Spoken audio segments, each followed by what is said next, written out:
Halo pemirsa, bersama saya Andi Fauzia Latif.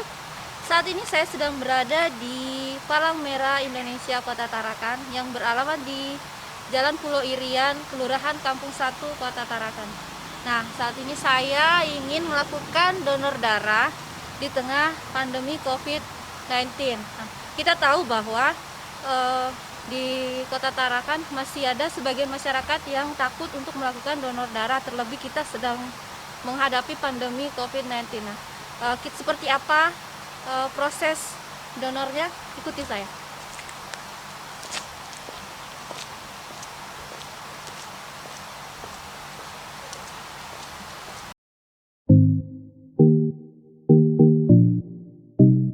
Melalui proses disinfektan, pendonor langsung mengisi form yang sudah disediakan. Nah, kalau biasanya kami mengisi yang seperti ini ada tambahan ya Mbak ya, ada tambahan untuk mengisi. Nah, yang sudah sering mendonor akan mendapatkan kartu donor seperti ini. Sekali kartu riwayat kapan mendonor.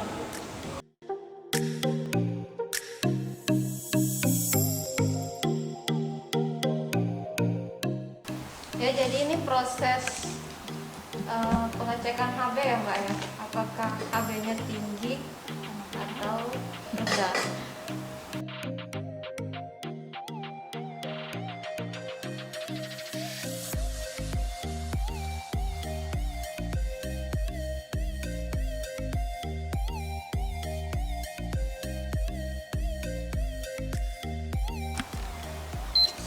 Nah, HB-nya cukup ya, 12,7. Oke, berarti kita lolos tahap awal.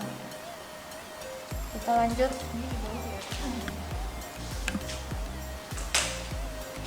Ini kita kasih ke petugas. Dengan siapa Mbak? Kita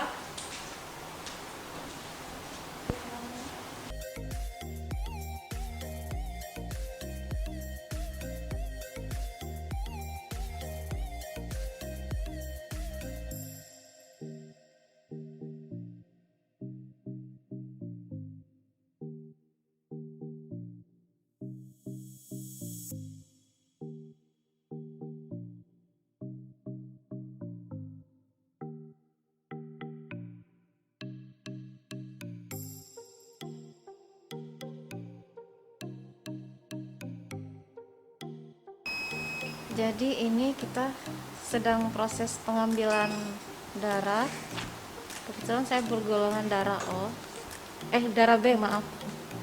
Nah, rasanya memang untuk pemula agak sakit pada saat jarumnya tertusuk, tapi itu cuma sebentar, mungkin ada sekitar 5 detik saja tuh rasa sakitnya, setelah itu tidak sakit lagi. Jadi buat kalian yang penasaran sebenarnya seperti apa sih proses donor darah itu, jarumnya itu sangat tebal, tapi sebenarnya itu kalian tidak perlu khawatir yang tentang hal itu, karena rasa sakit yang dirasakan hanya 5 detik. Tadi kita sebelum melakukan pengambilan darah, kita melakukan pengecekan HB dulu. HB itu hemoglobin darah. Nah, kalau darahnya HB-nya tinggi, terlalu tinggi juga tidak baik, terlalu rendah juga tidak, terlalu rendah atau terlalu encer tidak bagus. Jadi tadi saya sudah melakukan pengecekan HB saya normal 12,5 ya Mbak ya. Jadi saya lolos untuk untuk melanjutkan proses pengambilan darah. Untuk HB normal itu 12,5 sampai 17 Hg per dm. Sudah bersama dengan petugas yang menerima pendonor. Kita bersama dengan Mbak siapa? Mbak Suri. Nah, nih Mbak Suri mungkin bisa dijelaskan ini proses, mulai dari proses pengambilan darahnya sampai selesai seperti apa? Ya, jadi kita mengambil darah pendonor ini dengan kantong triple. Jadi kita di sini ada 2 macam kantong double sama kantong triple. Jadi untuk Mbak Andi Fauzia kita mengambil kantong triple. Jadi kalau ada permintaan trombosit dari rumah sakit kita mempunyai stoknya. Nah, jadi yang diambil itu sebanyak 350 cc.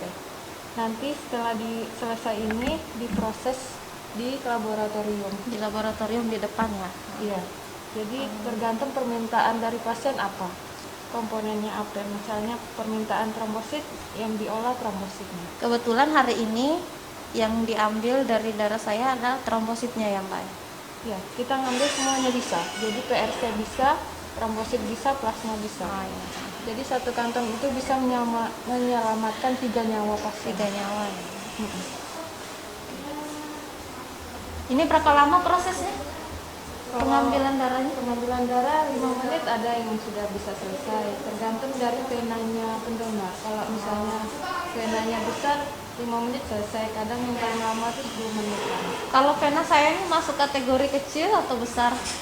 Lumayan lah karena dia sudah setengah nih. Oh iya. Berarti ini sesuai standar bisa sampai 5 menit. Ya, karena aturannya kalau misalnya untuk pengambilan darah trombosit tidak boleh lebih dari 12 menit. Oh, Jadi kalau lewat dari 12 menit pada proses pengambilannya itu sudah tidak bisa diolah jadi trombosit. Jadi harus diolahnya PRC aja, sel darah merah. Ada batas waktunya. Jadi ini darah bertahan lama. Kalau untuk trombosit 5 hari, kalau untuk PRC 30 hari, plasma 1 tahun. trombosit hanya 5 hari ya. Iya, 5 hari.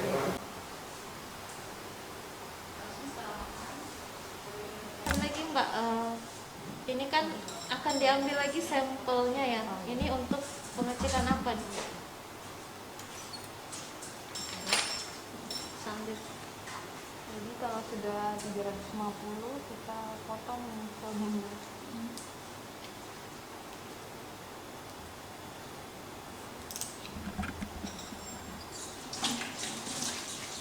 Selnya 2 macam. Yang pertama itu apa? Yang Yang kedua? pertama itu untuk mengkonfirmasi golongan darahnya kembali kan. Oke, yang Kemudian pertama. yang Sampel yang kedua? Yang kedua untuk pemeriksaan 4 parameter tadi. Setelah lolos dari pemeriksaan 4 parameter tadi, baru bisa dinyatakan Sehat. untuk bisa Darahnya sehat. sehat dan bisa digunakan untuk pasien yang membutuhkan ya. Belum tentu karena kan kita pemeriksaan antibodi lagi kan dari Saya sudah selesai melakukan proses donor darah. Sebenarnya disarankan juga tidak langsung bangun. Jadi menunggu kondisi kembali normal dulu, jangan, karena ditakutkan jika langsung bangun kita langsung mengalami pusing. Jadi untuk Mbak ya, menunggu sekitar 1 menit, setelah itu baru bisa bangun. Ini sudah 1 menit, saya rasa cukup. Oke. Nah, tadi saya sudah melakukan proses donor darah, sudah selesai, tidak lama, sekitar 5 menit. Jadi setelah dari sini saya juga menerima apa ini Mbak namanya, bingkisan servis donor ya. Ini untuk menambah mengembalikan stamina tubuh kita. Nah, jadi teman-teman yang ingin melakukan donor darah tidak perlu khawatir karena semuanya steril, terjamin, dan setelah dilakukan donor darah, mulai dari sebelum dan sesudah, tempat tidurnya juga dilakukan proses disinfektan. Begitu juga pada saat kita masuk ke ruangan, itu harus melalui cuci tangan, kemudian larutan disinfektan, lalu kita harus mengikuti protokol yang sudah disediakan oleh PMI Kota Tarakan. Terima kasih ya Mbak. Ya.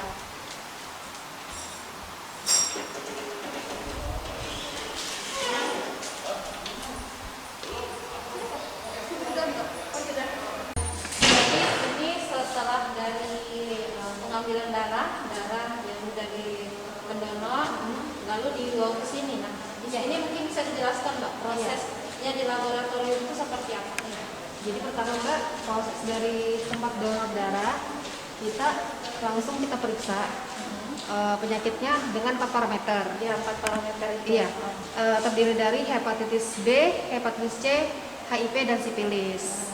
Nah, setelah itu kalau dinyatakan sudah sehat, kita simpan di dalam lemari pendingin dengan suhu 2 sampai 4 derajat Celcius selama 35 hari.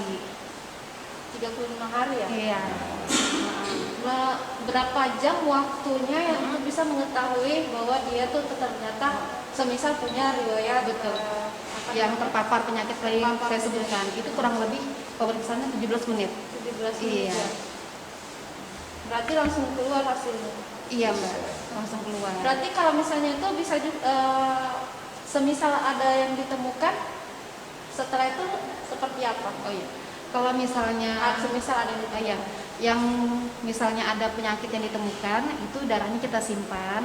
Nanti setelah itu ya kita proses bagaimana nanti berikutnya pendonornya kita panggil. Nah nanti setelah itu kita ambil lagi sampel untuk memastikan kembali. Ambil sampel ulang. Betul Mbak. Semisal ternyata negatif, bersih. Itu selama 3 kali loh Mbak kita ngambilnya kan? 3 kali. Iya, sebanyak 3 kali.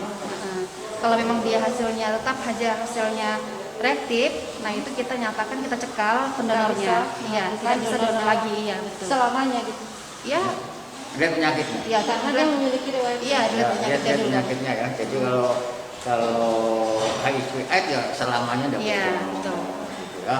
Kalau yang lain-lain kalau mungkin bisa masih sembuh, ya insya Allah donor kembali. Nah kalau misalnya kita tahu nih, sekarang misalnya kita tidak tahu yang datang ke sini mungkin dia masuk kategori OTG tapi dia memiliki bisa saja dia positif COVID-19. Apakah bisa difilter juga, bisa diketahui juga?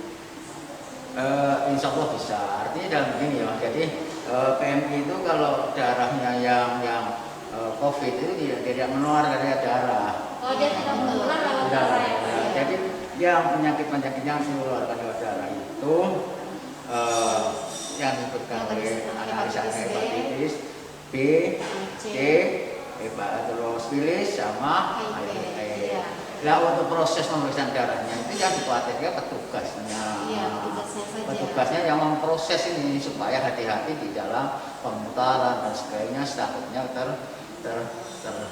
terkontaminasi atau tercemar kena penyakit. Iya. Tetapi darah yang kita keluarkan biasanya aman. Iya, Betul ya. Karena aman, insya Allah darah yang kita keluarkan aman. Cuma di dalam pemrosesan itu ditakutkan petugas itu harus hati-hati dengan APD yang lengkap. Jadi kalau darahnya yang ditentukan oleh WHO yang 4 ini. Kalau Empat, itu tidak pengantar. terdeteksi ya Aman. Iya. untuk datang. Baik, saya kira terima kasih terkait dengan bagaimana Palang Merah Indonesia melalui unit donor darah yang ada di PMI Kota Tarakan. Jadi dalam rangka menghadapi pandemik COVID-19 ini, maka yang pertama kami mencoba selalu mengikuti protap, ya, protap atau protokol yang sedang dilaksanakan oleh pemerintah begitu. Nah, salah satunya adalah tahapan tadi di PMI itu, di UDD itu hanya ada dua tahap, diproses di aktif dan kemudian di lab. Ya. Sekarang ini kita tambah ada satu tahapan lagi sebelum masuk ke kedua tahapan itu, melalui pertama seluruh pendonor, ya, bukan hanya pendonor, seluruh staf yang ada di sini. Kalau mau masuk di ruangan ini, masuk di ruangan UDD ini, pertama dia harus cuci tangan di depan.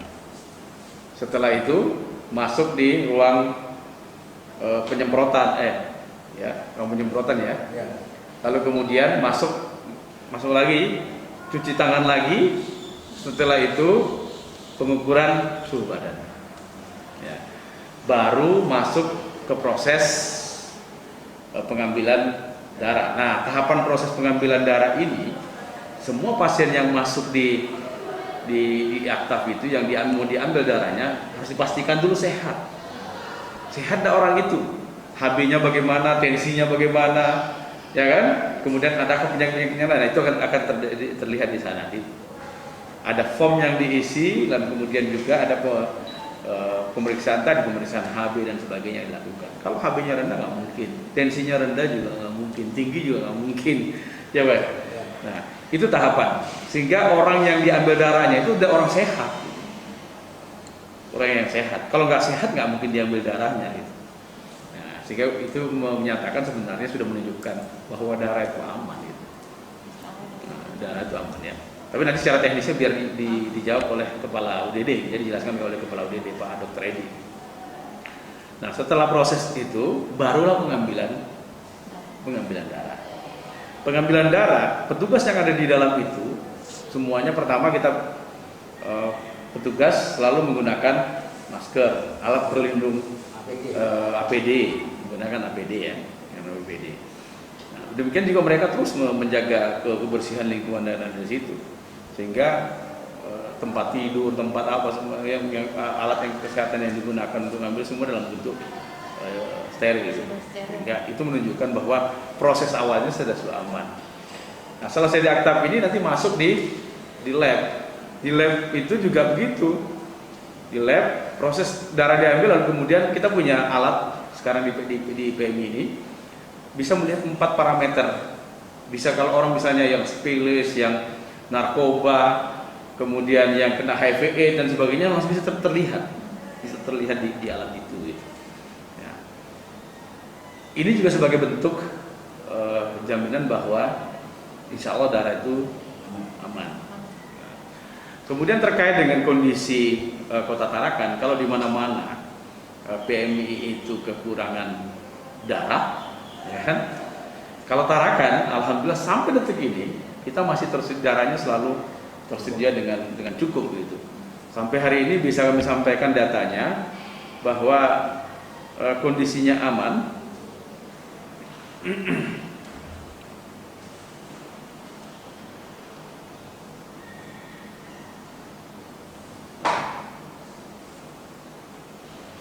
Nah, kondisi aman untuk hari ini. Darah yang tersedia, stok darah yang tersedia, yang pertama ada 4 jenis kan di sini.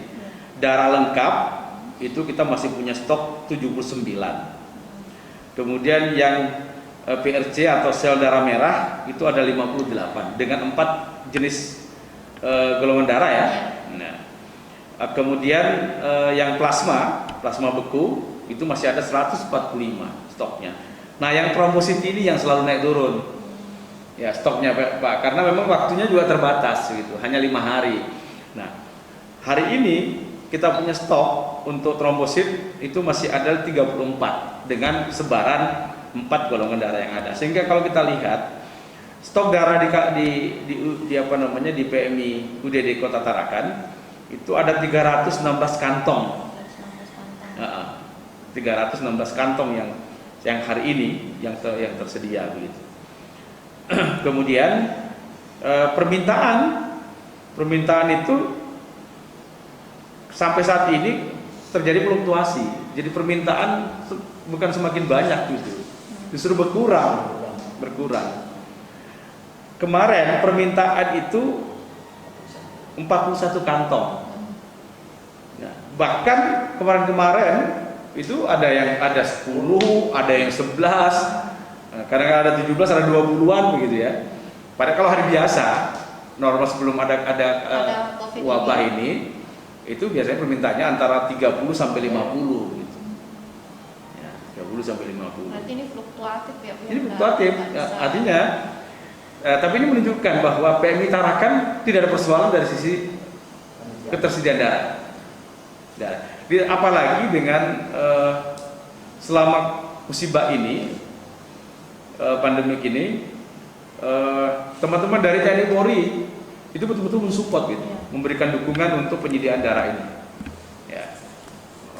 Hampir dalam beberapa hari ini teman-teman dari Polri dan kemudian dari TNI, ya, baik batalion, kemudian Kodim, lalu kemudian Brimob, Polda, kemudian Polres, ya, itu semuanya ikut mensupport untuk ketersediaan darah itu. Gitu. Ditambah juga masyarakat tentunya masih banyak juga yang datang mau berdonor begitu, ya berdonor, sehingga kebutuhan ini bisa terpenuhi. Contoh misalnya beberapa hari yang lalu kita kekurangan darah untuk trombosit ya, kita butuh trombosit. Nah, alhamdulillah dalam waktu tidak terlalu lama bisa terpenuhi. Bahkan Bulungan dalam bulan ini juga minta trombositnya kemari begitu, Kabupaten Bulungan gitu. Nah, kami juga sekarang berusaha membuat kemarin kita buat edaran kepada UDD yang ada di Kaltara. Kebetulan kan unit donor darah PMI Kota Tarakan ini kan menjadi subregional, menjadi UDD rujukan gitu. Kita sudah membuat edaran kepada seluruh UDD yang ada di Kaltara, kalau mereka kekurangan darah itu nanti bisa meminta ke kita, bisa meminta ke PMI Kota Tarakan gitu. Ya, artinya kita sudah siap untuk membackup untuk kepentingan masyarakat Kaltara gitu. Kalau selain kepenuhan Kota Tarakan. Seperti itu. Jadi saya kira itu ya. Ini aman. Kami bisa pastikan bahwa itu aman. 100% aman. Aman. Jadi warga tidak Ya. perlu khawatir. Nggak usah warga tidak usah takut, ya kan? Tidak usah takut untuk diambil darahnya dan menggunakan darah yang ada di PMI Kota Tarakan. Karena protokol keamanannya sudah Iya, dan itu secara nasional kok. nasional Secara nasional, bukan hanya Tarakan. diterapkan di masing-masing Iya, itu daerah. secara protap untuk secara PMI secara Indonesia, seluruh Indonesia gitu ya. Se-Indonesia, UDD seluruh Indonesia begitu.